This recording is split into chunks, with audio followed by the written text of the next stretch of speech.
Welcome to The Free Will Show, a podcast that provides a beginner-friendly introduction to free will while also exploring cutting-edge developments on the topic. I'm Taylor Sear. And I'm Matt Flummer. In this episode, we talk with Greg Welty about what compatibilists about freedom and determinism could contribute to the debate about freedom and foreknowledge. Thanks for listening.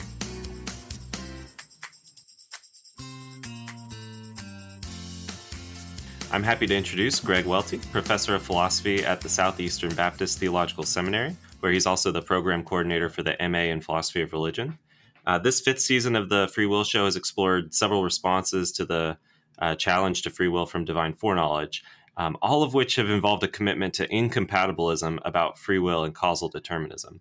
But our guest today, Greg, is a compatibilist about free will and determinism. So we thought we'd ask him in this final episode about whether compatibilists have anything distinctive to contribute to this debate. Greg subscribes to what are traditionally Reformed views about divine foreknowledge, divine providence, and human free will, where Reformed indicates a theological tradition going back to the 16th century Protestant reformers, Martin Luther and John Calvin and others. He's taught on this topic of freedom and foreknowledge for 20 years and even has taught a whole 13-week class dedicated to the topic.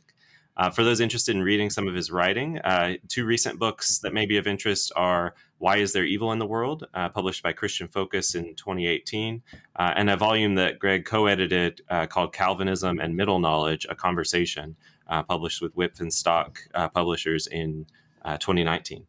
Well, thanks so much for joining us, Greg. Can you start by telling us a bit about yourself, your work, and how you came to be interested in working on issues related to free will?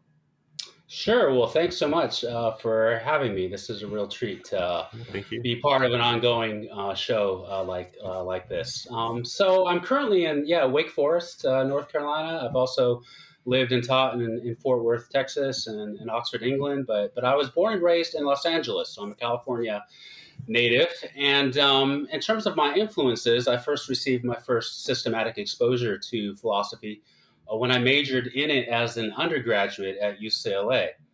And there I encountered what we call the Adams family. That would be Bob and Marilyn Adams. Oh, yeah. Very formidable professors of philosophy. Right. And so Marilyn Adams was a key influence on me, impressive in so many respects, but she assigned some key readings in medieval philosophy that raised for me this question of free will and foreknowledge in early dialogues and material by Augustine and Anselm and others. And then her husband, Robert Adams, he taught courses in philosophy of religion, my very first course in philosophy of religion, modern philosophy. So he continued to sort of help me explore the intersection between theology and philosophy in an academic context.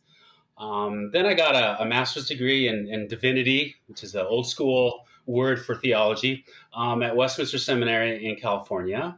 And then I went on to do my MPhil and DPhil at Oxford University under Richard Swinburne as my supervisor. And he's a very well-known open theist, particularly when it comes to how to respond to the particular argument that we're looking at today, the foreknowledge dilemma. So those are some of the people who have sort of influenced me in kind of like live teaching, mentorship situations.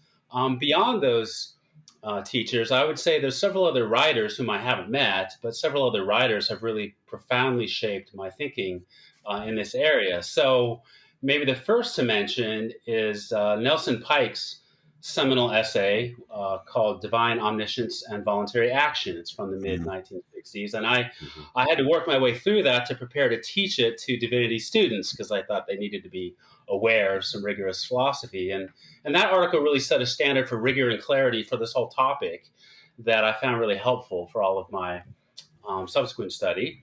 So there's Nelson Pike as an influence. Linda Zagzebski, I think that she penned what continues to be perhaps the best single volume treatment of this problem, which is called The Dilemma of Freedom and Foreknowledge. That's in the early 90s. I think she writes the Stanford Encyclopedia philosophy article on the topic. But she has a real subtle explication of the concept of accidental necessity.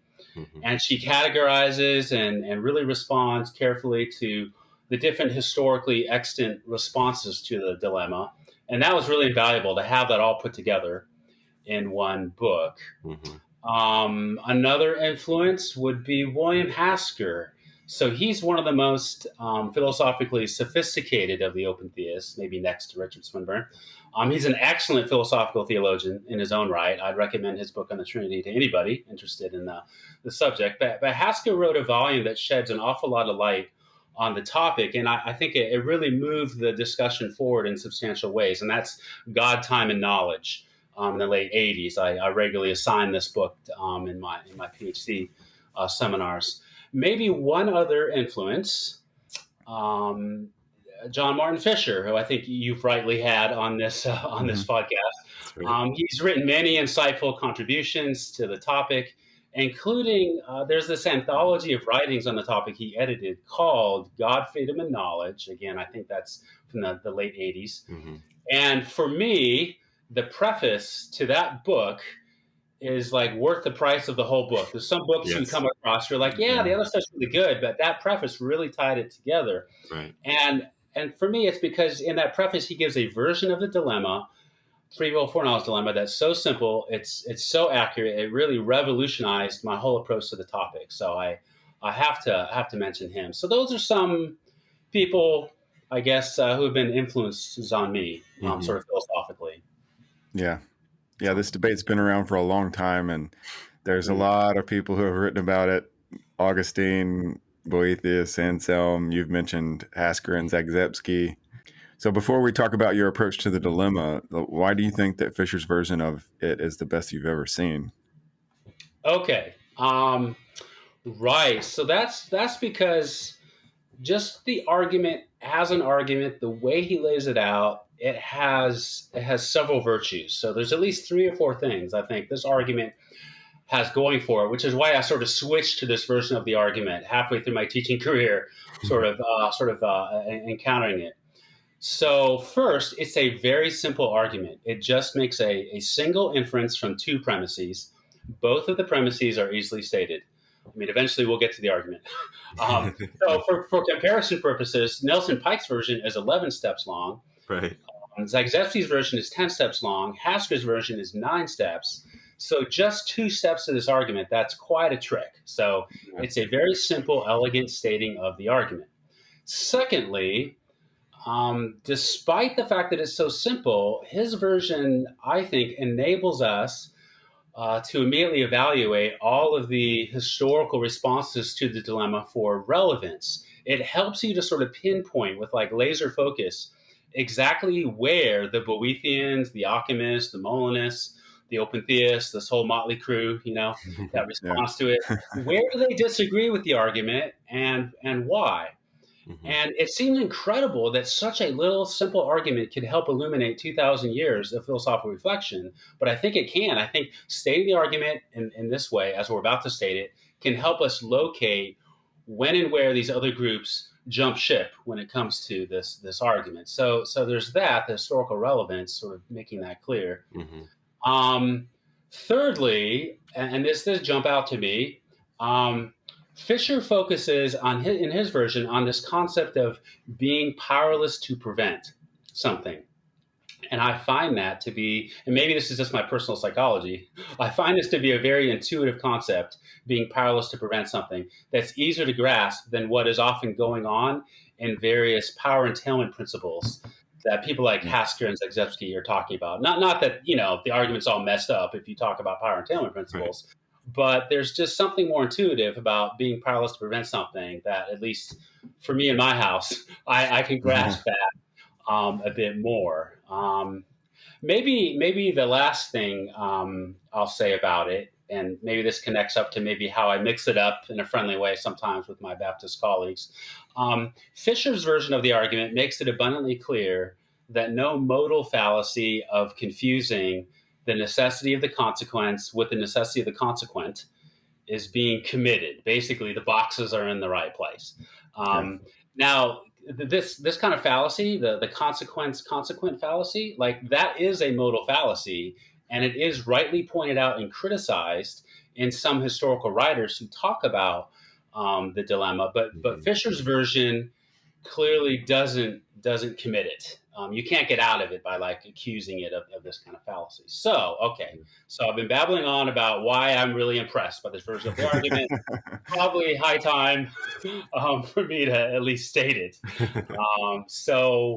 Might be hard to visualize this in a podcast. I mean, you can see me on video waving my arms around, but your listeners can't. But here's the argument. Okay, so the argument is box P, box if P then Q, therefore box Q.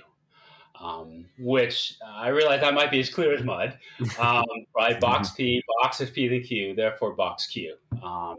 P there is just a letter that stands for a claim about God's belief. God has a belief that some event's going to occur in the future. That's what P is about. We have to mind our P's and Q's. So P is about God's belief. Q, in the if P then Q, just refers to the event that God has the belief about. X occurs at T. Again, so it's box P. God has this kind of foreknowledge or forebelief that event's going to happen. Box if P then Q. If he has the belief it's going to happen, that it's going to happen, is going to happen. And then therefore box Q. It must happen in some sense. It really is going to happen. So let me, now that I've given you the argument, let's just go back and I'll briefly characterize each of these three claims. Doing this now means in some sense we can like refer back to it later. Yeah. At least if we all have a sufficient amount of memory. So box P, that's the first claim. Mm-hmm. So this asserts that God's foreknowledge has a kind of necessity. More specifically, God's foreknowledge or forebelief. I'm actually being fairly cagey in describing this forebelief. This deals with certain Occamist issues, but we won't get into it right now. But what it's claiming is that God's beliefs that he's always had about what will happen in the future, these beliefs themselves partake of the necessity of the past. This is sometimes called accidental necessity. That's closer to the medieval way of phrasing it, or historical necessity, what Zagzebski calls now necessity. So P then in box P is going to stand for, again, God believes X is going to occur at T. That's the foreknowledge part. The box in box P is an operator in modal logic that indicates there's a kind of necessity about God's cognitive state and being in this state of belief. Now, I just used the magic word necessity, and this is a notorious concept in philosophy. And there's many different kinds of necessity that are out there. We can distinguish, let's say, there's conceptual necessity, right? Like all bastards are unmarried. Maybe that's true and must be true because of a conceptual containment relation among like bachelors and being unmarried, the way Robert Auerty puts it. Mm-hmm. There's logical necessity. So the necessity of the famous syllogism, all men are mortal, Socrates is a man, therefore Socrates is mortal. The conclusion follows with logical necessity from the premises. There's metaphysical necessity. No prime minister is a prime number. So the Brits are trying to elect a new prime minister. They're not going to be voting for a prime number soon.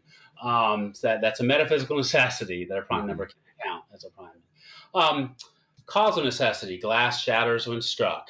Nomological necessity, the laws of nature, gravity is F equals gmm over r squared.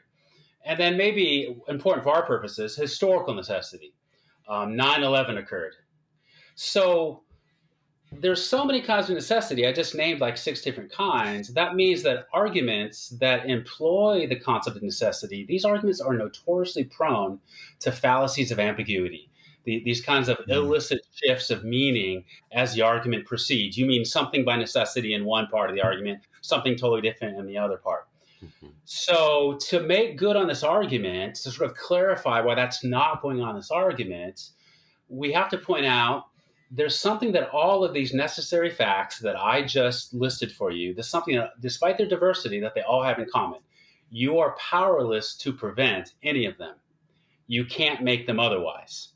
Now, all of these facts I just named, they might be the facts that they are for different reasons in different cases, but they are all unpreventable by you and me. And so in that sense, they're necessary. Obviously, the logical necessity fact or the conceptual necessity fact might be a fact in a way that's different from like the historical necessity facts, but I can't prevent past facts just like I can't prevent facts of logic. So that's all the box means. All of this was just leading up to the payoff.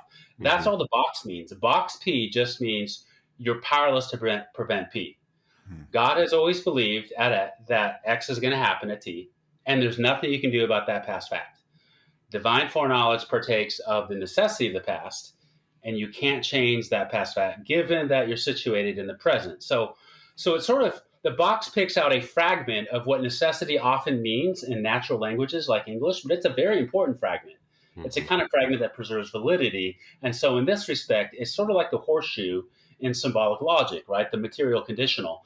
The horseshoe represents something that's going on in if-then locutions in natural languages, but it doesn't capture everything that's going on, like temporal priority or causal priority, but it captures enough that preserves validity. And in the same way, the box is just saying, whatever is coming after the box, you're powerless to prevent that. Okay, so that was a lot of verbiage to just talk a bit about. Okay. So I'm sure your listeners are taking notes furiously in their cars as they're driving the freeways. Okay, so maybe their Tesla gives them the ability to do that. So then the second premise, box if P then Q. Now this is a second premise that is also about God's beliefs, but rather than being about the accidental necessity of God's beliefs, this one's about the infallibility of God's beliefs. And so box if P then Q, P again stands for, God believes, let's say I'm going to answer the phone at noon tomorrow, which is like Zajewski's example. That's what P means, God's belief. And then Q stands for what he has a belief about. I answer the phone at noon tomorrow. So the second premise is saying, not just if P then Q, if God has the belief, it's going to happen, but that God's having the belief entails that the event will occur. It requires that the event will occur. It guarantees that the event will occur.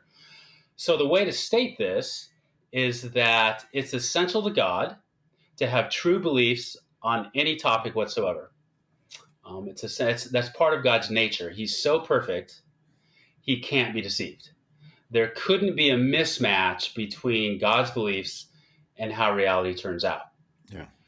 So notice what this premise isn't saying, because I think, at least I come across this a lot. This premise isn't saying, box if P then Q, that God causes future events. It just is saying God's beliefs about the future can't be mistaken. He's an infallible believer, as it were. It's not like there's some Death Star tractor beam coming out of God's forehead, which is like causally locking us in place, right? That's not. It's a much more modest claim. And notice, because this is a matter of God's nature, you're powerless to prevent this fact as well. So it deserves the box. There's nothing you can do to deprive God of this property of infallibility. You can't like stamp your feet and make it the case that God's fallible. You can't like hit the snooze bar on the alarm clock and make it the case that God's fallible. You can't do anything about it because it's a matter of what God's nature is. I mean, I suppose there's some radical view in which God's nature depends upon what we do, but we're bracketing those out for the time being. Okay, so that's the second claim. Then you finally get to the conclusion, and that's box Q. And that simply says, hey, X is going to happen at T. You're going to answer the phone at noon tomorrow, and there's nothing you can do about that either. That's what the box means. You're powerless to prevent that. Of course, I just arbitrarily chose the event of my answering the phone at noon tomorrow. I could run this argument for all the choices that we make in the future. Since God has beliefs, this is assumed about all of them. So since we can run this argument, right, for all of those choices, it turns out we're powerless to prevent any of our choices. They can't turn out otherwise than as God always foreknew, because if he did foreknow that they will occur, and his foreknowledge is infallible, then they can't turn out otherwise. So this seems like a really momentous conclusion. It seems like a potentially malevolent conclusion, or at least one worth discussing, because it seems to imply we don't have free will. At least if free will includes the idea that we could have done otherwise than what we in fact ended up choosing. And of course, I'm sure that view of free will, along with many others, are also discussed on your show. So if God foreknows that I answer the phone at noon tomorrow, well, then according to this argument, I'm not free to refrain from answering the phone at noon tomorrow. So here's a way to sort of summarize the argument in a nutshell. To like put it in a single sentence. You can say, in effect, my powerlessness over God's past belief transfers by way of divine infallibility to a powerlessness to prevent whatever it is God has beliefs about, including all of my future choices. And I just used the word transfer. So that leads us to now discuss maybe just one more thing, and then I'll be done. Sort of just. I know it's a real long answer, but I'm just trying to. Sometimes it's good just to get the whole argument out on the table. One fell swoop, and we can go back and think about it. Okay, so there's only one more thing to note, and that is, well, why should I think that box Q follows from box P and box if P then Q? Right. What we're asking about is what's this inference form that we're relying upon, right? That powers the argument. So this inference form is often called the transfer of necessity principle or the transfer of powerlessness principle. In the context of free will studies, of course, we're very familiar more generally with transfer principles. They're discussed all the time. This is yet another one. This principle is very simple. You can see how I've had to sort of boil this down to nuts and bolts so that students who have no background in this can sort of grasp this really interesting stuff. So the principle is very simple. If I'm powerless to prevent something, then I'm powerless to prevent anything entailed by that something. Like that's it. Like we're done. If I'm powerless to prevent something, I'm powerless to prevent anything entailed by that something. So if I'm powerless to prevent P, that's premise one, God's past belief, and I'm powerless to prevent the fact that P entails Q. If God has this belief that what he has a belief about is going to happen, then I'm powerless to prevent Q, namely the thing that's going to happen, right? And so the Q deserves the box, right? So that's the principle. Mm-hmm. And I'll close by just saying this principle, I think, should strike us as obviously true, or at least highly intuitive. So here's my example. Let's say some people are playing softball game in my front yard, right? Which is a really stupid idea. But there it is, and I'm watching this game from about 20 yards away. Okay, some guy hits the ball. I'm seeing the baseball streaking towards my living room window. It suddenly dawns on me, I'm really stupid in allowing this game. Okay, but as I look at the baseball, the thought occurs to me, I am powerless to prevent that baseball from striking my window. I'm watching in horror from 20 yards away. Mm-hmm. Okay, so I'm powerless to prevent that, the ball striking the window. There's a second thing I'm powerless to prevent. I'm powerless to prevent the fact that windows shatter when struck by baseballs, right? That's like a law of nature. That's not up to me.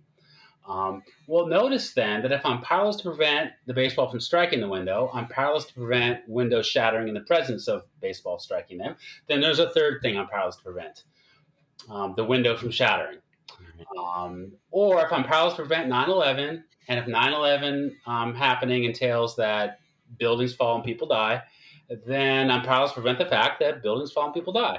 So the principle seems extremely intuitive, and as you both know, something like it powers the consequence argument for the incompatibility of determinism and free will. So I guess the final comment here is then, so what are you going to do, right? What are you going to do to get out of it? I mean, once you see the apparent cogency of the free will foreknowledge dilemma, you see you're sort of faced with a hard choice as to what you're going to give up to get out of this dilemma to preserve your free will. I mean, are you going to give up the necessity of the past, premise one? Are you going to give up God's infallibility, premise two? Are you going to give up the transfer necessity principle? These all seem airtight, or at least, prima facie, very, very plausible. So now we've sort of run out of options, right? Mm-hmm. I mean, that's, again, the beauty of the argument being so small, so simple. Right. Your choices are limited now. You don't have a lot of maneuvering room. So that's really the argument. Well, and Fisher's version of the argument, right, that I like. Well, thanks so much for going through that in depth with us. We've talked about different versions of the argument throughout the season. Some guests have kind of, given their gloss of it before talking about a response to it and that sort of thing. But it's nice to have this version too. And as you say, all the parts of the argument, including that transfer principle, they all look airtight. But of course, as our listeners will know from listening to this season, right, there are lots of different, apparently live options for critiquing this kind of argument, right? It might even seem like maybe this version's a little too simple. So what do you think? How do you think that like this rich, complex historical discussion, right, going all the way back to folks like Origen and Augustine, and then of course Occam and Molina, how does that connect up with such a bare bones argument?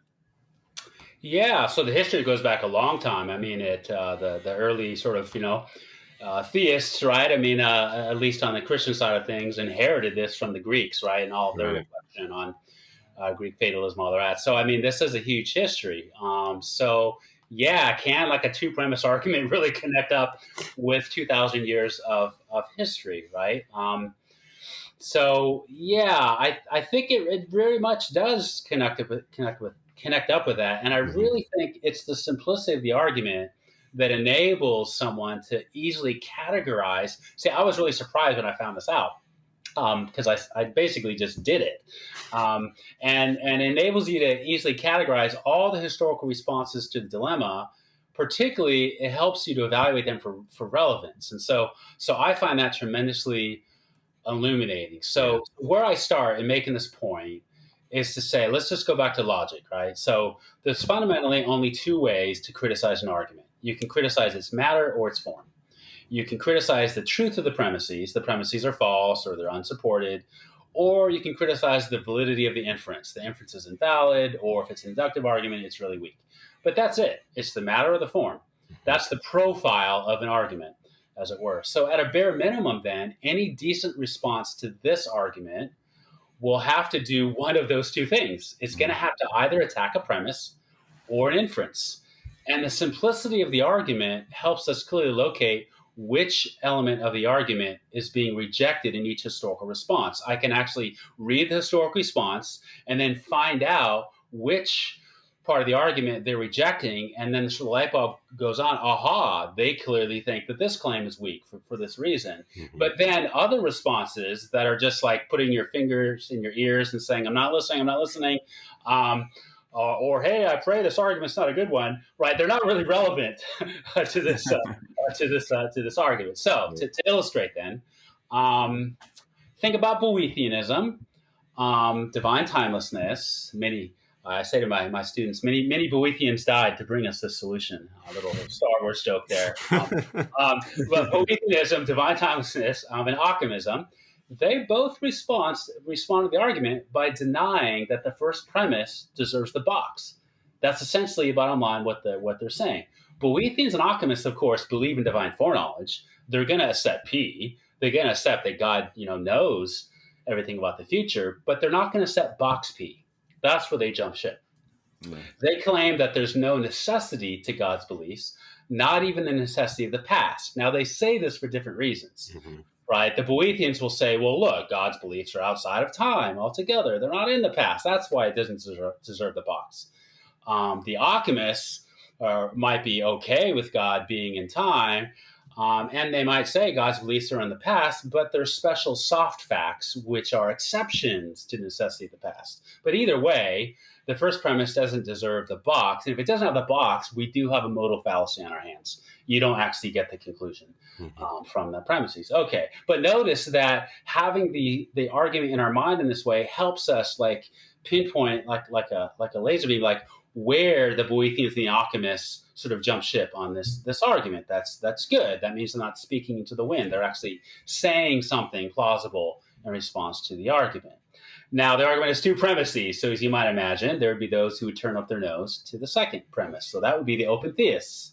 They might deny the second premise, box if P then Q deserves the box. Now, they might accept if P then Q in some sense, but they're definitely not going to accept box if P then Q.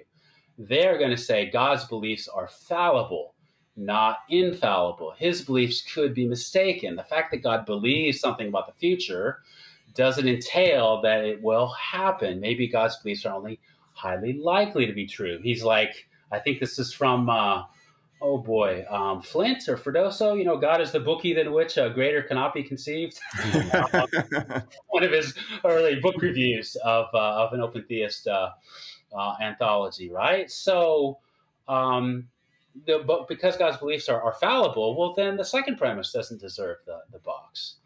Or you could grant both of the premises, but say the inference form just isn't a good one. You could contend, well, look, accidental necessity just isn't closed under entailment. And believe it or not, and I've read a lot of stuff on Molinism. Some I think is really helpful, others a bit misleading. I was somewhat misled as to what is the distinctive Molinist response to this argument. As it turns out, and you get this from Alfred Fredosso's introduction to Molina's on divine foreknowledge, Right. this is essentially Molina's move. Molina's move, again, Luis de Molina, the early modern Jesuit priest who authored Molinism. By the way, it's extraordinary that Molinism would be invented by a guy named Molina. Like, what are the chances? That's highly unlikely, but it just worked out that way. But anyway, Fredoso, in his introduction, he cites Molina when Molina's talking about this. And Molina says, he says, even if the conditional is necessary, he's talking about this second premise, right? Box of P then Q. He's like, yeah, let's grant that. And even if the antecedent is necessary, he's talking about box P, the first premise. Molina says, nonetheless, the consequent can be purely contingent. Namely, box Q doesn't follow. So he attacks the inference form. Of course, you don't need to be a Molinist to attack the inference form. He doesn't like draw upon any resources unique to Molinism, as we understand it, to make this move. This move is available potentially to many people. So Fredoso says this move is really astonishing, and I tend to agree. And of course, Molina is part of the historical discussion. So he makes this move after explicitly. In on divine foreknowledge, he's considering like the open theist view. I think that's where he's thinking about Aristotelianism. He considers the Boethian view, sort of under Thomism. He considers Ockhamism. Nope, those aren't good. He's not going to challenge the accidental necessity of God's past beliefs. He challenges the inference. But once again, now Fisher's version of the argument makes clear what you're doing here. You're disputing the inference form itself. So then you have the compatibilists, right? Maybe we finally get to part of the reason why you're having me on the show. Compatibilists about free will, unlike Boethians, Occamists, open theists, Molinists, these are all libertarians in one respect or another. Compatibilists will respond by basically accepting the whole argument. At least this is typical. Accepting the whole argument, but then they deny that the conclusion counts against our having free will. They tend to accept box Q, but then try to take the sting out of the box. Nothing really horrible here, nothing to see here, move along. Typically, this is because compatibilists will say, hey, being powerless to prevent Q, right, whatever it is I'm going to do tomorrow, that just means I can't do otherwise than as God foreknew. And then they'll say, hey, there's lots of theories of free will in the market. I'm going to carve out a version of free will that doesn't require the ability to do otherwise. And because they'll be contemporary, sophisticated compatibilists, they'll say, hey, we've moved past David Hume. So, our choices not only have to proceed without coercion, but they have to be sensitive to reasons. They have to be our reasons, has to be ownership. But this leeway freedom to do otherwise, no. So they, in a sense, they accept the argument. If you want to know like how they relate to these other groups, they accept the argument, but then try to take the sting out of the conclusion. So the big story here, really, because you asked about history, you asked about this rich, complex 2,000 years history. Here I am making more history by talking so long about history. The idea is that this little two-premise argument helps us to see how all of these historical responses relevantly connect up with the free will foreknowledge dilemma. By way of contrast, I've had many students who respond differently. Now, again, this is the first time they're thinking about the argument. Philosophy is a really tough subject. I don't blame them in thinking that this is relevant. But I've had many students come up to me and say, well, look, this is a nifty little argument. I guess it creates problems for you or others. Well, I'm just going to deny that God predestines everything. I'm going to deny that God causes everything by way of a divine plan. So there's no problem for me, even if there's one for others. Free will, will be preserved, in my view. The problem is that that's not a relevant response to the argument because it doesn't challenge any premise or inference of the argument. The argument doesn't appeal to any causal theses about God. Some, again, Death Star tractor beam coming out of God's forehead, locking us into place. It doesn't appeal to divine planning. It doesn't appeal to divine providence. It just appeals to two features of God's beliefs: their accidental necessity, premise 1, and their infallibility, premise 2. and the transfer necessity principle. And then it goes on from there. So no causal theses needed to make this argument. At least this is what I'm going to contend is prima facie plausible. Obviously, there's going to be people who attempt to um, get out of it by claiming that it reduces the causality. But just taking the argument at face value, it's clearly not making any causal claims. So that particular response is irrelevant. And again, it's nifty that Fisher's version seems to show us that, right? You have to attack a premise or the inference, or you're not really saying much. So that's how I think it connects up with the history of the discussion. Yeah. That's great. Yeah. So it sounds like you're saying that this dilemma appeals to some, we could say in quotation mark, weak premises. And we could say this in John Rawls' sense of weak, in which he means that premises that are widely shared and guaranteed to appeal to the widest available audience. From the perspective of classic beliefs in God, it sounds extremely modest to simply appeal to the fixity of the past and infallibility of God's beliefs, right? Right. Yeah, it sounds really modest. And I mean, I remember it was Shauna Schifrin at UCLA in her political philosophy class teaching through John Rawls' theory of justice. And she's like, "Now, this argument's great because it has really weak premises." And I was like, huh? Like, what do you mean it has really weak premises? Right. But of course, the idea and her idea is that it's weak in a sense and not really demanding an awful lot, from you. Whereas an argument says, hey, God decrees whatsoever comes to pass, that demands more of your theology seemingly than just the more innocuous claim that God has foreknowledge and can't be mistaken. But yes, I do think in that sense the weakness of the premises is one reason for the enduring power of the argument over millennia. Here we have a couple of seemingly innocuous claims about God, and yet those claims put together generate a robust challenge to free will. So in my view, that makes the argument very accessible, very dangerous, and very exciting. And those kinds of arguments are rare, right? So just to talk a bit about my own context, I'm sure, not all of your listeners would be, equally interested, but I mean, I've been teaching in a Southern Baptist context for like 20 years.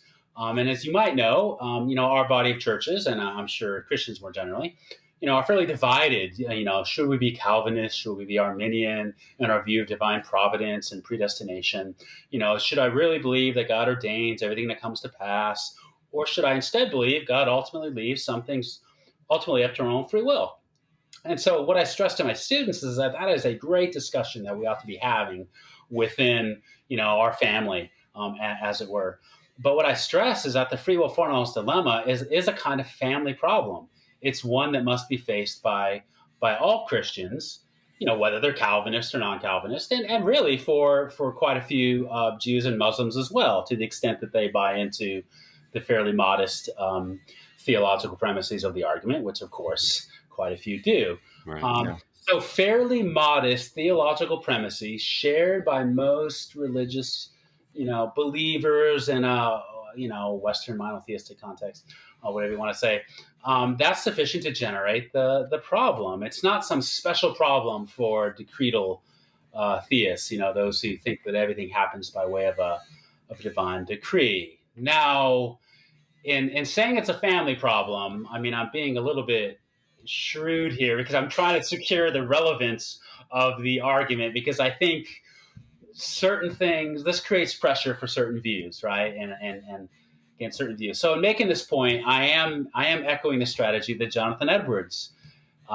pursues in his classic work, The Freedom of the Will. So somewhere in part 2 of that work, he has a section which the title is something like God's certain foreknowledge of future volitions is inconsistent with the contingency of those volitions, and it has nothing to do with God's decree. I mean, of course, Edwards has written a lot about that, but that section, what he's arguing essentially is that non-Calvinist Arminian premises are sufficient to challenge libertarian free will by way of the very argument we're talking about today. And he's making this point to his Arminian interlocutor, a guy named Daniel Whitby. And his point is that you can't avoid this dilemma by avoiding decretal theology or Calvinism, a strong doctrine of God's planning or ordaining all things. The free will foreknowledge dilemma is a kind of family problem that challenges all Christians. That's why he's raising it for Whitby and Orthodox theists of other stripes, whether or not they ascribe any causality to God and his providential planning. So yes, the weakness of the premises really should lead, and has led quite a few theists to sit up and take notice. Yeah, that's great. And since you brought up Jonathan Edwards, maybe it's worth saying a little bit more now about the kind of compatibilist perspective, because Edwards was a Calvinist, and a lot of people associate Calvinism with like the denial of free will or something like that, but he was a compatibilist about free will and divine foreknowledge, and even about certain kind of free will and God's having decreed everything. So perhaps now we can turn to that kind of compatibilist perspective and ask whether the free will foreknowledge dilemma poses any problems. And you've already hinted at this some in mentioning the compatibilist response at the end of one of your answers earlier. But do you think compatibilists have anything distinctive to contribute to this discussion? Yeah, well, I hope so. This is going to be a shorter podcast than what we originally envisioned. So yeah, but I mean, I completely get the idea. Like, look, the real players in this game are going to be these groups that you mentioned earlier, right? I mean, the Boethians and the Alchemists and Molinists and open theists. What do you guys have to contribute? You agree with it and you walk away. Right. So actually, there's a really interesting passage in William Hasker's book I mentioned earlier, God, Freedom, and Knowledge. And so he actually, and very self-consciously, explicitly, he just passes over compatibilism as just irrelevant to what I'm talking about in this book. So in the preface, he says, views based on like a compatibilist view of free will, I'm going to largely ignore them in this book. And he says this because, well, yeah, on compatibilism, most of the problems that I'm going on and on about in this book, compatibilism like solves all those problems, but it's clear that solves is pretty much like in scare quotes, right? Because he's saying, look, yeah, compatibilism solves this only by raising a whole battery of new problems to take their place. And he says, if I wanted to address all the problems of compatibilism, I'd have to write a new book that's like twice as long as the one you're currently reading. So I think what he's getting at is sort of this idea, compatibilists will sort of accept this dilemma with like a shoulder shrug and say, hey, no problem with us. We reject free will as the freedom to do otherwise anyway. This is a feature, not a bug. Everything's working as intended. Meanwhile, most libertarians, I think this is Hasker's sort of take on this, they're going to say, well, the compatibilist cure is worse than the disease. You're curing a headache by way of decapitation. Even accepting apparent contradiction or paradox, that's going to be better than embracing the wretched subterfuge of compatibilism. So yeah, I tend to agree. I mean, compatibilists are going to have then a different sort of way that they sort of approach and use this argument. I tend to agree most compatibilists will see the argument as an ally, as something to use to exert pressure on libertarian theism rather than as an enemy to be overcome. Hopefully they do this in exceedingly nice ways. But here's my gotcha moment, and then read something off an index card. But I mean, there is a reason why Edwards wields this argument as a kind of tu quoque polemical weapon against Arminians. But if you want a further sort of answer as to really how compatibilists relate to it, there's probably a number of ways. There's probably at least 3 or 4 things that they tend to say. I mean, this is just sort of a family resemblance kind of thing. I'm not saying this applies to all compatibilists. So let's see. How do they relate to it? So first, I would say compatibilists typically critique all the other ways of responding to the dilemma. They just tend to argue that these other ways don't work. You have to live with the argument. So different responses, of course, are going to be subject to different critiques. There's not a one-size-fits-all kind of refutation. So they might argue some responses are just irrelevant to the argument, ultimately. Like they looked relevant at the beginning, but then when you study them, they're not really relevant. So they might say this about Boethianism, divine timelessness. I think this is Paul Helm's tack in his book, Eternal God. So Helm is quite happy with Boethianism. He's defending a version of it, but he doesn't think that it can be deployed to get out of this argument. In fact, he thinks that Boethianism makes the argument worse. You thought it was difficult to change things in the past. Try changing the beliefs of a timeless, immutable God. Um, they might say it doesn't work. They might say Molinism doesn't work. I think this is Zagzebski's take, right? When you read her encyclopedia article on it, Zagzebski says, well, what premise of the argument is Molinism challenging, right? She's a bit puzzled by that. For other responses, compatibilists will say they just require highly implausible theological premises. So they'll just come out and say, yeah, I think that's what's going on with open theism. Or they might say they're making philosophical assumptions that are implausible, maybe Ockhamism. They would think that that's not plausible. So the idea here is, hey, these other solutions don't work. Now the compatibilist waltzes up and says, let's do an induction over past failure, as it were. Compatibilism is sort of like a light to you in dark places when all of the lights go out, philosophically speaking. Apologies to Tolkien. So, I mean, I've mentioned a bunch of individual responses. I could expand on this in a future podcast, like what would be said about these different responses. But that's the first thing they do is they say, yeah, you might want to take a second look at compatibilism because these eggs in the basket that you're looking at, aren't really going to get you anything. So that's first. Second, they'll at least defend compatibilism about free will as something better than a wretched subterfuge. They're going to probably argue compatibilism about free will is definitely not worse than the other responses, and it might even be better than them. Now here, better is usually cashed out as fitting better. Compatibilism fits better with other theological or philosophical claims that we have good reason to accept. So there's a lot of discussion that takes place under this heading. It's probably impossible to summarize. But they might say, look, philosophically, maybe compatibilist free will might fit better with a scientific understanding of the world, maybe with the idea that our actions have explanations. Maybe it fits better with the idea that, we have to avoid luck with responsible human choice. Now, I mean, that's particularly contentious because, of course, it's widely argued that the problem of luck with respect to our endowment is a kind of equal opportunity offender, right? Yeah.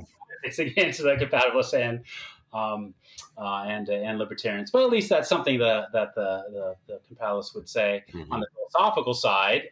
Theologically, they might say just compatibilist free will just fits better with divine sovereignty. Maybe it fits better with divine aseity, his self-existence, his self-sufficiency. It might be better than might be good at avoiding divine luck. Maybe Molinism pays this huge price of God being the luckiest being in the universe. That the counterfactuals went his way. There's even a Protestant sola gratia argument, sort of grace alone, lurking in the background. So if compatibilists want to be really mean, sometimes they can, try to make that fly. I mean, this is all really well-trod ground. I mean, we're just sort of drawing something with a crayon here and sort of outlining it. But that would be a second thing they do. So they critique the other responses. Secondly, they say compatibilism about free will is definitely not worse than the other responses. Third, I think they'll sort of hang on to the argument for dear life. They'll affirm each element of the dilemma. They'll affirm the premises. They tend to affirm the inference form. They'll say, look, highly plausible. These are backed by common sense. Maybe one thing they could say, and this is where we bring in the consequence argument for incompatibilism, they might say there's something dialectically infelicitous, something unhappy about a libertarian denying the transfer of necessity principle to get out of the dilemma, because that's the free will foreknowledge dilemma, because that seems to be the same principle that powers the consequence argument for libertarianism, for the incompatibility of determinism and free will. It's the same argument in the abstract. Box P, box if P then Q, therefore box Q. It's just the P that's different. In the consequence argument, the P stands for the past and the laws of nature, rather than God believes that X occurs at T. But other than that, I mean, the principle is the same. So it would seem to be difficult for, let's say, a libertarian to accept the transfer principle in the consequence argument and go, yay, but then turn up their nose at the same transfer necessity principle, allegedly the same, in the free will foreknowledge dilemma. Finally, and this is just a way of keeping compatibilists honest, so that they don't sort of overstate their case. I think compatibilists are clear, or at least should be clear. This free will foreknowledge dilemma we're discussing today, it only challenges the compatibility of divine foreknowledge and leeway freedom. Where leeway freedom, I think that distinction, leeway and source, goes back to maybe Parabon. Leeway freedom is the ability to do otherwise in the same exact circumstances. And so there's a kind of limited scope here, like the kind you see in Frankfurt cases, right? Source freedom seems to be untouched by this argument. Mm-hmm. And some libertarians are fine with giving him leeway freedom as long as source freedom is necessary for more responsibility and remains intact. So what these libertarians might say, they might say, well, look, if this dilemma is sound, all it means is that I can't do otherwise than as God always foreknew. But it certainly doesn't follow from this argument that I'm not the ultimate cause of my choices, my intentions, my willings. And I think they're absolutely right there. I think compatibilists should be clear. This dilemma is no proof. Well, first off, it's no proof of compatibilism. Secondly, it's not a disproof of every form of libertarianism. So I think compatibilists should be clear that there is a limitation, right? They like to deploy this argument maybe and defend it and critique the alternative responses, but there's a limitation as to what this argument can even do in the broader debate about, for instance, compatibilism and libertarianism. Yeah. Yeah, let's talk more about the transfer of necessity principle and the consequence argument in this freedom and foreknowledge dilemma. So the libertarians were relying on this transfer of necessity principle for the consequence argument, like you were just explaining. Compatibilists rely on it for the freedom and foreknowledge dilemma. So if consistency is going to require libertarians to accept it in the dilemma, then does that mean the compatibilists are going to accepted in the consequence argument? Like, isn't the latter move more a costly one for the compatibilist? Right. So, like, the compatibilists are saying to libertarian, this free will foreknowledge dilemma, I can't give up the transfer principle. And so, why can't they go back and say, you just made things harder for you to get out of the consequence argument? Because by your own testimony, the consequence argument sort of relies upon this principle. Well, first off, this is just a small point. It's not directly related, what you said, but we've been talking about compatibilists like wielding this argument, right? It's easy for this kind of argument and related arguments to generate more heat than light, right? Like the goal is not really to promote understanding and illumination. The goal is like to win people into your faction and all the rest. We should be clear. I know you guys agree with this. We should be clear. The free will foreknowledge dilemma is not the peculiar property of like compatibilists, right? Lots of groups can wield this argument, right? Libertarians are open theists, right? They can wield this argument. Right. Libertarians who are atheists or who are agnostics, they're skeptical of religion altogether. They might wield this argument. But yes, I think to get to the point, I think you're absolutely right that compatibilists who accept the transfer necessity principle in the free will foreknowledge dilemma, this closes off, consistency demands, this closes off one way for a compatibilist to respond to the consequence argument against compatibilism, for incompatibilism, right? But here I think they would just bite that bullet and say, yeah, but there's other ways to respond. Didn't you hear Welty earlier? He said that there's two ways, right, to respond to an argument, right? You can attack the premises or the inference form. Okay, well, compatibilists can't attack the inference form, right?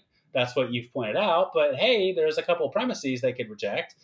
Now, I wouldn't recommend that they reject box if P then Q in the consequence argument. That would be to say, hey, we're talking about determinism. Oh, except we're not. It seems to me, that's a sine qua non of determinism. Whether you're talking about theological determinism, natural, secular, nature determinism, you've got to have that entailment claim there. Past states entail later states. So no compatibilist can get out of that argument, at least none who, wants to defend the compatibility of determinism. You've lost one of the two things you're relating to each other. But of course, there is that first premise, right? Box P. And so one way compatibilists could respond to the consequence argument, that they would accept the transfer principle, of course, but they might deny the past is fixed in a way that they don't now have power over it, right? This would be a kind of miracle compatibilism. So I think the term goes back to David Lewis. So Yeah. the idea here is, hey, actually, even if determinism is the case, I could do otherwise. And don't you see, if I were to do otherwise, then the past would have been different, or the laws would have been different. And so this is what I think Carolina Sartorio calls the weak ability to affect the past or the laws of nature. She has a nice, I think, discussion of this in her book on causation of free will. And I just read the debate book between Carolina Sartorio and Robert Kane on do we have free will? And I think she has a nice discussion of this possible way out, right? The miracle compatibilism, right? Well, maybe I can do something so that the past, was different. It's a way of removing the box from box P, where P is the past and laws of nature. And I tend to agree with her that this isn't really a plausible response for the compatibilists either, right? I mean, even if there's some kind of weak ability I have, I can do something right now such that if I were to have done it, the past would have been different. It doesn't. It seems like it's an ability I could never, in fact, exercise, even if I could have it. And that seems like really disappointing. And I find parallels here between this strategy for the compatibilist and Plantinga's Occamist strategy on the free will foreknowledge dilemma. That involves a counterfactual, having a counterfactual power over the past, and for reasons we can't go into, I think there's some implausibility here, as Zagzebski points out. So now it looks like I'm saying we got a compatibilists have to accept the second premise. They have to accept the first premise. You've already pointed out consistency demands. They have to accept the transfer necessity principle. So how do they get out of the consequence argument against the compatibility, determinism, and free will? Then I think the better thing for the compatibilists to say is, well, the consequence argument and the free will foreknowledge dilemma admit of the same exact response. Take the sting out of the conclusion. Take the sting out of the box. Argue that the conclusion of the argument, box Q, I'm powerless to prevent, such and such, that actually does little to deprive us of genuine free will. So admit that determinism or divine foreknowledge, these two arguments lead to this same sort of compound conclusion. Determinism or divine foreknowledge may deny me leeway freedom. Both arguments may be cogent in that respect, but it doesn't follow from the fact that I fail to have leeway freedom, that, for instance, my choices are coerced, or they're not responsive to reasons, or they're not my choices. So now, of course, given that kind of response, which you're familiar with semi-compatibilism, the discussion is going to shift then to the relative merits of compatibilism, which of course is a much larger discussion. It ranges over far more than just this theological oddity known as the free will foreknowledge dilemma. I'm sure many, the seasons of your show have been devoted to considering whether you can really take the sting out of the conclusion of the consequence argument. So there you go. I'm not challenging the premises of the argument, and I'm not challenging the inference. I'm, of course, trying to, compatibilists would maybe lead people to consider the conclusion in a different light. Yeah. Well, that makes your view a kind of source compatibilism, as Michael McKenna called it a few seasons ago on the podcast. So John Fisher, Carolina Sartorio, both of whom we've had on the podcast too, have that kind of view.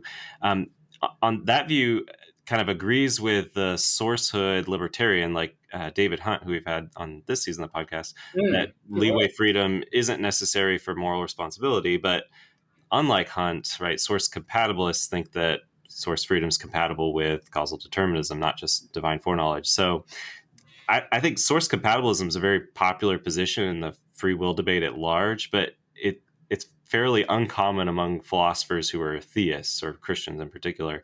So maybe that's because many see incompatibilism as crucial to responding to the problem of evil, right? A lot of theists who have responded to the problem of evil, like Alvin Plantinga, have relied on libertarianism.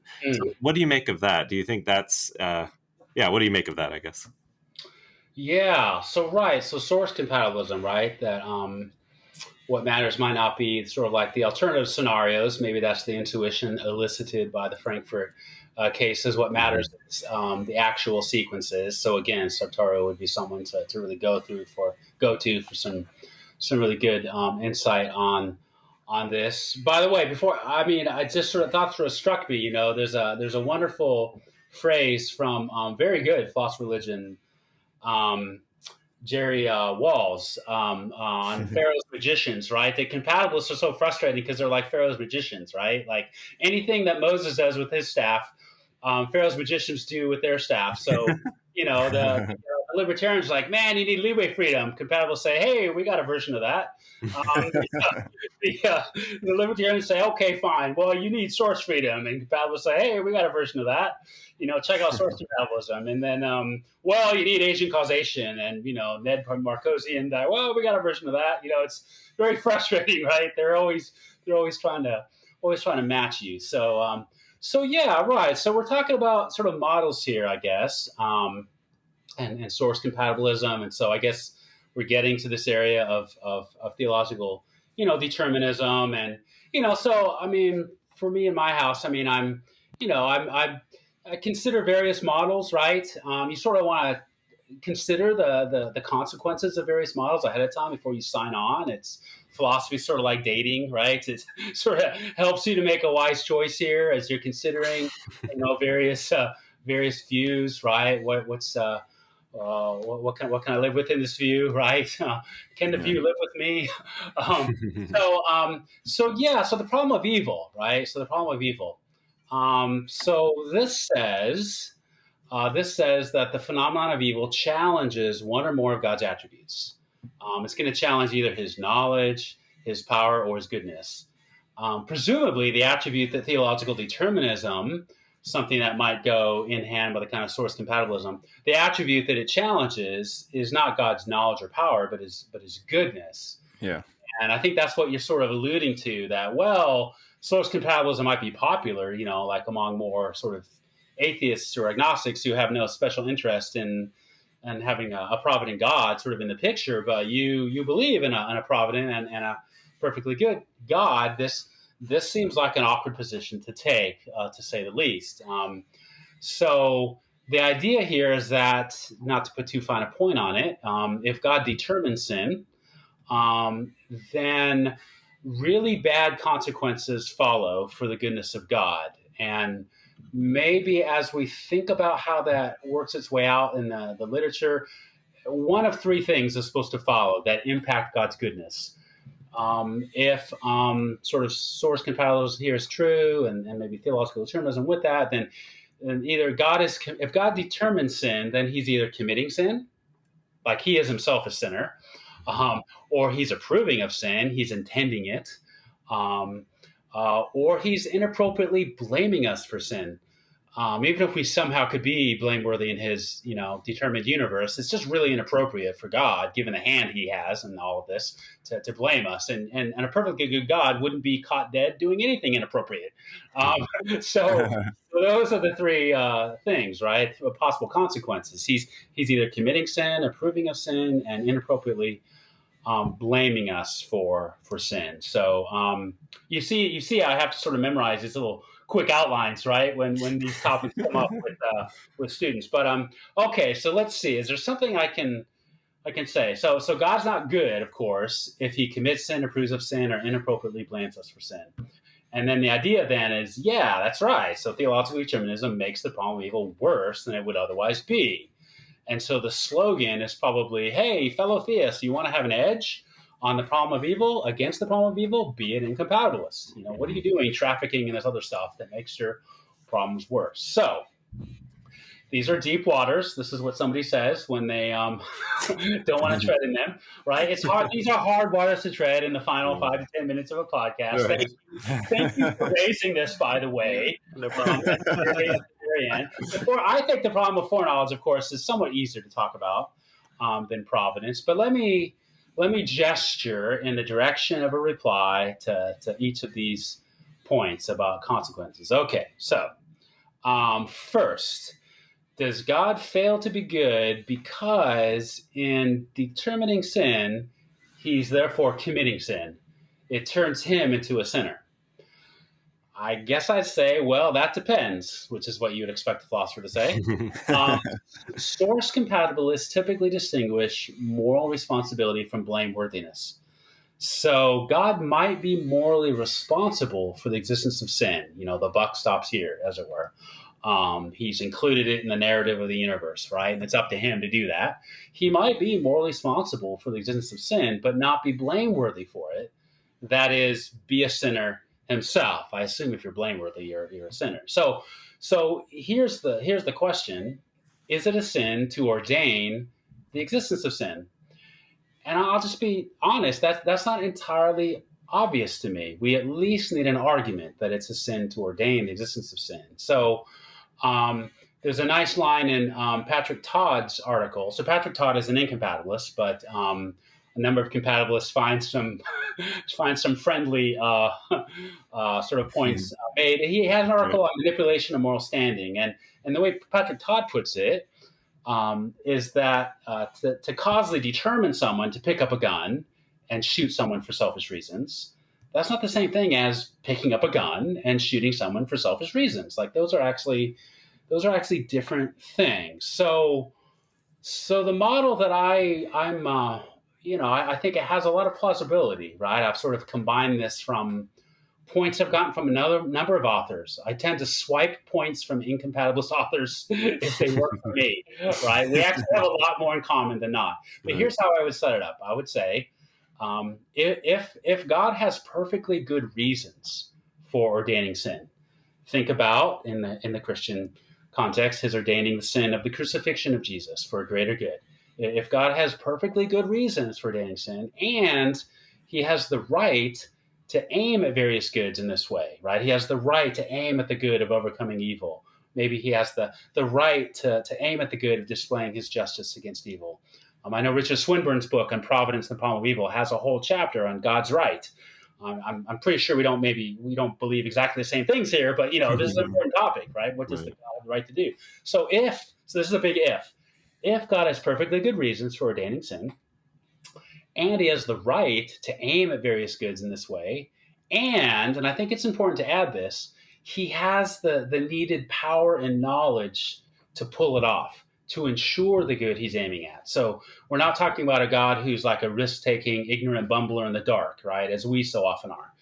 If he has perfectly good reasons and the right, and he has the requisite power and knowledge, he might turn out to be praiseworthy for ensuring a world in which greater goods come from evils. I'm just suggesting that in virtue of the 3 points we're making. And of course, you can't ensure a world in which greater goods come from evils without ensuring the evils, right? That sort of comes along for the ride, as it were.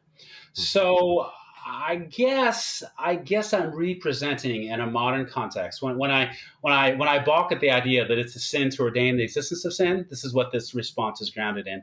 I guess I'm representing something that Jonathan Edwards, the way he might put it in The Freedom of the Will, right? So the part 4, I think, is section 9, which is this whole section on the author's sin objection, which is what we're talking about now. Edwards, he distinguishes between two senses of the phrase author of sin. He knows this phrase doesn't occur in the Bible, so we should be clear as to what we mean by this phrase, and we can fill it out in various ways. We can ask questions as to what we mean by it, then we have to be consistent with what we mean by it. But he says, well, God can be the author of sin. He says, I don't really actually like this language. I think it actually should be avoided. It can be awkward and lead to misunderstanding. But he says he does bite the bullet here. He says God can be the author of sin in the sense that he's the disposer and orderer of sin. And by that, I think he means he authors and brings to pass a narrative in which sinful acts happen. So he's the author of sin in that sense, kind of literary sense, without himself being the author of sin in this second, very objectionable, even blasphemous sense. That is, the sinner, the agent, the actor of sin, the doer of a wicked thing, right? God's not the historical agent on the historical scene performing the sinful act with wicked intentions. So Edwards says there's two senses of this phrase. Only on the second understanding of author of sin would God be blameworthy. not on the first. And he says, I abhor the second sense. I don't apply that to God at all, but of course it's this first sense. Right. So that's at least the beginnings of what some theistic compatibilists might say about this. Well, if theistic determinism is true, then God actually becomes a sinner, right? Mm-hmm. So, okay, so we're not out of the woods yet. So maybe, though, there's a second consequence. Somebody might say, okay, fine, you made some nifty distinctions, and so now God, even if he determines things, isn't himself a sinner. But, give me a break. He's planning the universe. He's determining it in a very strong sense.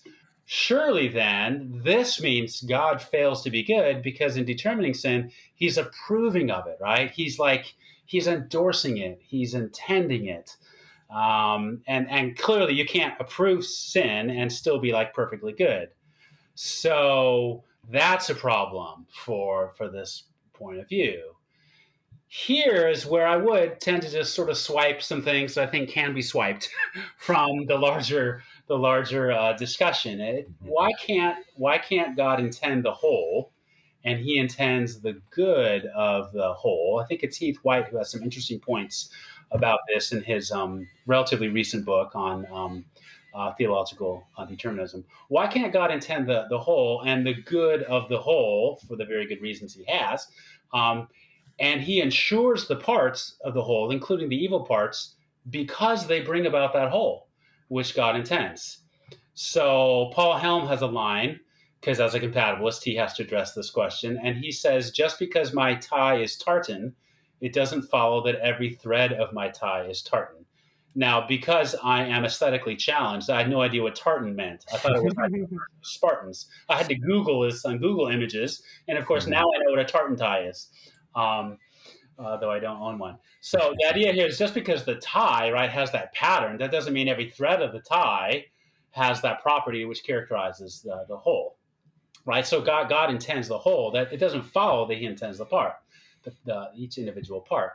So it seems to me to be a basic moral fact that intentions are not closed under known entailment. So to do the whole philosopher speak here, if S, subject to S, intends that P, some state of affairs, if S intends that P, and S also knows that P implies Q, it doesn't follow that S therefore intends Q. So this is how I put it in an essay for a book on Calvinism and the problem of evil.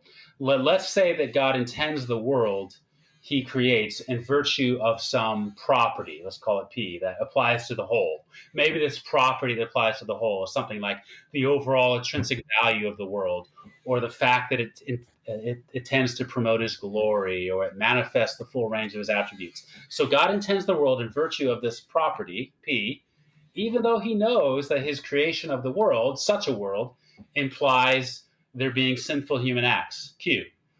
Since intentions aren't closed under known entailment, it actually doesn't follow that God thereby has to intend Q. So I've gotten a lot of mileage, maybe unfair, implausible amount of mileage out of Aquinas talking about the principle of double effect in the second part of the Summa, right? He's talking about killing in self-defense. And he says something like, nothing hinders one act from having two effects, only one of which is intended, right? The other one is going to be beside the intention, right? Like the guy's at my door with the shotgun, right? So conveniently my shotgun's at the door. So, okay, he gets blown away. I want to save my family, right? So what am I intending here? To save my life, the life of my family. Now, of course, that unfortunately involves the slaying of the aggressor. But I don't think it's fair to say that that isn't what I intend, right? Even though I know that that's implied by the actions that I take.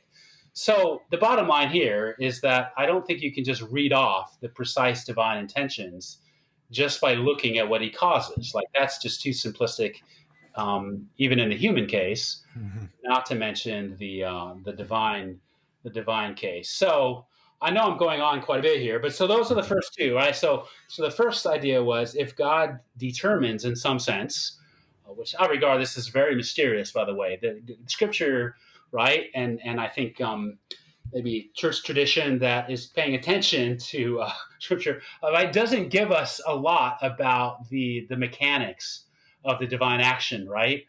Presumably, it's something more sophisticated than a divine hand comes out of heaven and slaps us silly until we do something, right? That seems to be fairly crude, right? God's determining work might operate at an extraordinarily sort of subtle level that's not even detectable at the level of consciousness. But be that as it may, the idea here is that if God determines things in that way, then he's either committing sin, in which case he's bad, or he's approving of sin, he's intending of sin. And then, so I said something about those. I think thirdly, and this tends to predominate, I think, in the more modern context of the discussion. Well, okay, God fails to be good because in determining sin, he's inappropriately blaming us for sin. It's just inappropriate that he does that. Maybe he's not intending our sin. Maybe he's not himself the sinner, but he's inappropriately blaming us for being sinners, right? Now, I think prima facie, the reason why these topics get discussed is that there's a lot of intuition, plausible intuition, that leads someone to think this. So in this third and maybe mercifully final point, it seems to me that God can be inappropriate. God can be inappropriately blaming us in a deterministic world for one of two reasons. Either because his determinism just means we can't be blameworthy. So the idea here is his determinism is a kind of manipulation, and manipulation just precludes humans from being blameworthy. And so then God comes along and blames us. That's just inappropriate, and so that's not good. Or it could be that we turn out to be blameworthy, even in a deterministic world that God himself has determined, but because of God's hand in it, it's inappropriate for him to do that. It's inappropriate for him to blame us. Maybe like somebody on the scene could point at us, a fellow human being, and they could blame us because they didn't determine us for doing what we did. But God is the one who's calling the shots here. How can he appropriately blame us? So this is actually two objections in one, right? It could go either way. So, all right. Many perhaps have hit the pause button for a bathroom break and have now come back. Does God fail to be good because he's inappropriately blaming us for sin because we just don't turn out to be blameworthy? So could we be blameworthy? So here I defer to a very smart philosopher by the name of Taylor Sir. You might have met him. He recently wrote a paper that got smuggled to me. I think it's coming out in a book soon. It's called Natural Compatibilists Should Be Theological Compatibilists. And I think, correct me if I'm wrong, I think you argue that theological determinism is no worse off than natural determinism on whether agents are blameworthy within that kind of scheme, right? That the idea, this is a very appropriately nuanced philosophical conclusion, right? Position X is no worse off than position Y. Sometimes, I mean, it's a weak claim, right? Yeah. You have to do, right? That's what you have to do to sort of make a point. You can make your point without making more than what you need right. to make your point. So I think you're considering the question, why would the presence of manipulation in the universe? In this case, the manipulation is due to divine determinism, rather than maybe, some goddess or alien scientists, as they often discuss. Well, why would the presence of a divine determiner give us less control in that world, as it were, than the kind of control we have in a kind of naturally deterministic world, right? Secular determinism, right? Assuming that we're not blameworthy in the naturally deterministic world, right? Assuming, that we are in the naturally deterministic world, and if we're not, then we have to be, very much take a more pessimistic view here, and that is lurking in the nearby bushes, right, with Peregrine and these other authors. But why would the presence of manipulation in a divinely determined universe give us less control than what we have absent such a manipulator in a more naturally deterministic world? And if we don't have any less control, if God's the determiner, then why would we be less blameworthy in this kind of manipulation case than in cases of like ordinary determinism? Now, of course, if you're listening, you're saying, well, pox on both your houses, right? I mean, theological determinism has to go. Okay, fine, right? But I'm talking about sort of, does theological determinism make things worse, right? I think that's the precise sort of scope of the question than natural determinism, right? Well, what condition for blameworthiness would we not satisfy. And again, in her interactions with Robert Kane in this recent volume, I think Carolina Sartorio has some interesting things to say on this. Okay, Mhm. so the other way this could go is to say, well, God doesn't have any standing to blame, because even if we could turn out to be blameworthy in such a world that God determines, it's just totally inappropriate for God to blame us. Right now, I'll have to admit, this is the option that I've done the least amount of strenuous thinking about. Right, so I think I need to read more widely on this, and probably every other point we've talked about. Um, but it seems to be obvious on whether God is standing to blame. Right, you can set up circumstances that make an agent's choice very, very likely, while still having the standing to blame the one who makes that choice. So most government sting operations are like this. I still have the voice of William Lane Craig is ringing in my ears. Right, he's made this point as a Molinist, in sort of defending his view. Right, because of course Molinists are sufficiently similar to some of these more theological determinist views that they might inherit some similar objections here. But it seems like, right, you can do something that makes an agent's choice very, very likely, while still having standing to blame the one who made that choice. And the examples in the literature are legion. Nazi commanders secretly working against the Nazi regime. I think that's one of Todd's examples. Mhm. By the way, I want to give Patrick Todd's article justice. I mean, there's a lot of stuff that I think remains in his article that he would be bringing up against some of the stuff we're saying That's right now. right. Philosophy's long, life is short, that kind of thing. Yeah. In fact, I think Taylor, you and I, we've both published different pieces where we both draw upon some of Patrick Todd's work. Right, there's some Right, yeah. very insightful distinctions that he makes, and it's a bonus that he's an incompatibilist, because hostile testimony for your side is always welcome. That's right. And maybe a bit further on this, there's a related matter that I'm glad and I'm saying, please don't follow up with this. A related matter, right? What about the doctrine of hell? What about the doctrine of divine judgment? I mean, this is just going to follow on the heels of what we're talking about, if not the same topic. And so there are those who would argue, and Jerry Walls does argue this, that something like hell would just be wholly inappropriate as part of the best universe if compatibilism is true, right? So I did tangle it up with him, right, in a few articles for Philosophia Christi. So I don't know if you want to discuss free will and providence, right, in distinction from free will and foreknowledge, in a future podcast. Maybe just a final point on all of this. So I've tried to just sort of deal with these three issues. This is sort of me doing defensive maneuvers, right? But I think there's something else to be said on the other side, at least where I've landed, sort of as a theist, as a Christian. So I know this isn't a Bible study. I know we're not in Sunday school, right? I'll just add that for me, source compatibilism just seems to fit better with the actual text of Scripture. There are certain aspects of source incompatibilism that I don't think sort of rise to the level of the fullness of what some of these texts are saying. I say that, of course, with gentleness and respect. But for instance, like as I was thinking through, I think the past couple of weeks prior to coming on here, I came across the passage in Isaiah, Isaiah chapter 37, right? Isaiah uses the language of God determining Assyria, this kind of like pagan nation that's threatening Israel, determining Assyria to engage in warfare. I mean, the language of the plain vanilla Hebrew words for causation, and the language of determinism is used there, Assyria to engage in warfare. But then in the very next breath, God is holding Assyria to account for this very thing.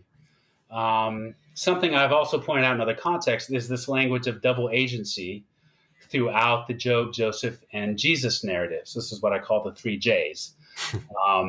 And it does seem, you can sort of interrogate these narratives, Job, Joseph, and Jesus, as to, who caused what.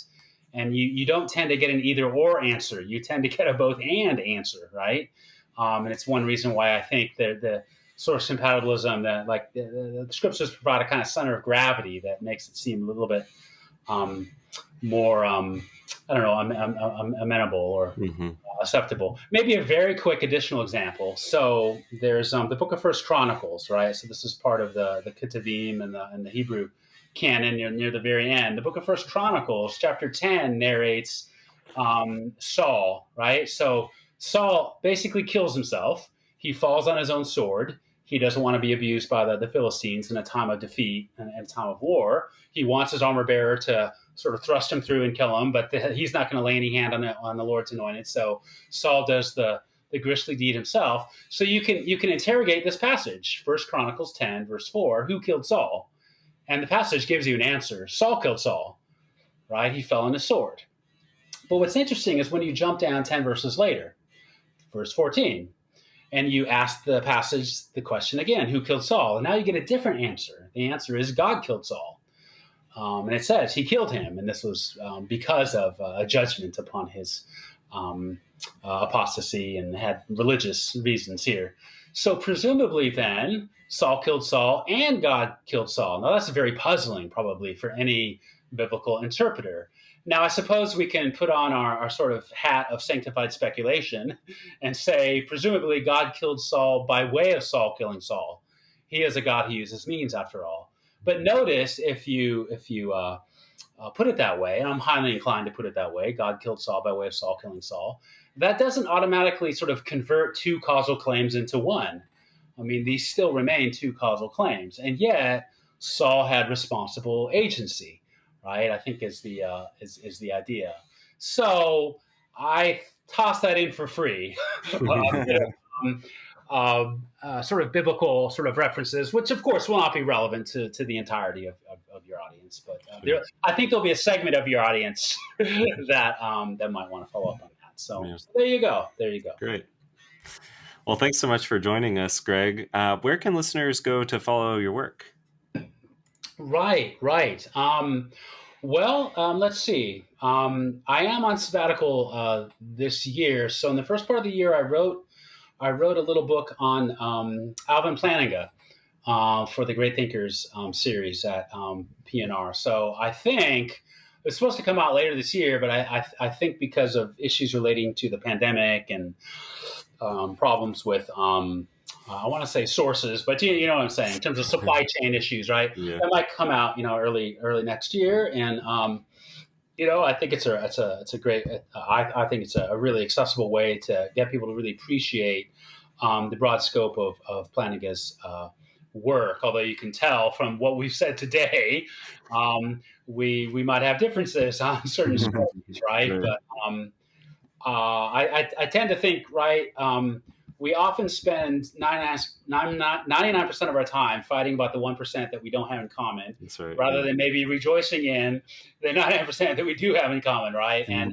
And he, as a thinker, has just been an extraordinary influence on me. So there's that little book. I'm currently writing a 40 questions book for Kriegel on 40 questions on God and suffering. So I'm sort of thinking through a lot of these issues now.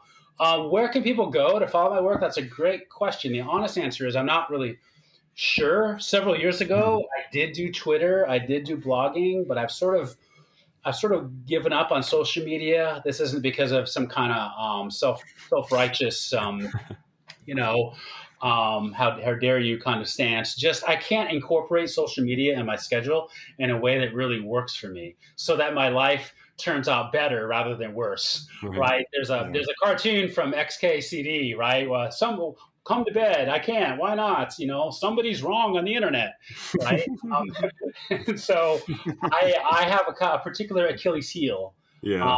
And when it comes to sort of like the freewheeling interaction you have online, and so I've just sort of, this is the procrastinating solution for me. I have an intro to philosophy course. I have a problem people course. They're both available online. I mean, through the seminary, although they'll probably charge you some money for them.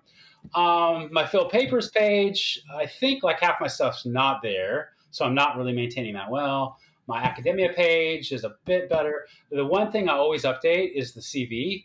So if you just go to gregwelty.com and look at the link at the top, that's the CV. That gets you links to all these other things.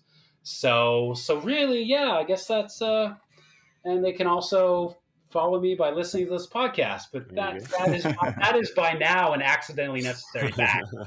So, Powerless to prevent it. Yep. Yes, they shouldn't be crying over that spilt milk. There you go. But thank you so much for having me on. It's been a well, I don't know. I was going to say it's been a real privilege to dialogue with you. I should probably say it's been a really privilege to talk at you. We appreciate it. Thank you. Yeah, thanks so much. All right. Okay. This concludes Season 5. Stay tuned for Season 6, which will be coming in early 2023, and will feature interviews on various topics in free will.